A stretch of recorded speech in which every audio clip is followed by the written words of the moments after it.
مسطول جيعان ومهوي صليب وطالع قاعد له قدام المطعم. شويه قام جاته فكره خش جوا المطعم.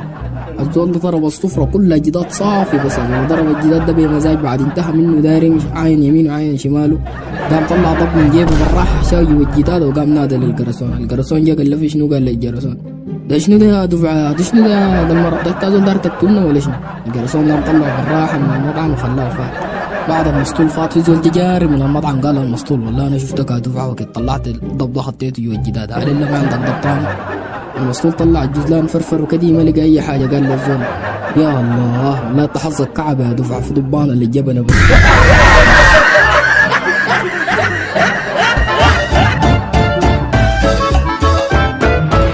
آدم جوا.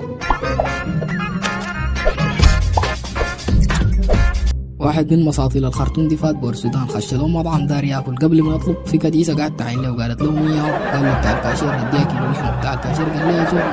المسطول قال له انت زول؟ قال لي جاهل زيك ولا شيء؟ هيك متى ما كنت عانك ورك ادوها 2 كيلو لحمه. وهو فات لنفسه طلب له فول وفات قاعد ياكل. بتاع الكاشير هنا قاعد مستغرب. الزول بعد انتهى من الاكل خط القروش ومرق. بتاع الكاشير فات القروش لقى حق الفول بس. تجاري المسطول قال له تعال هنا يا زول، انت دافع حق الفول بس وين حق اللحمه والكبده؟ المسطول قال له يا زول فيك يدك كبده شنو لحمه شنو؟ دار حقك الكديس عنديك. لا انا ترجمت لك وانت اديت.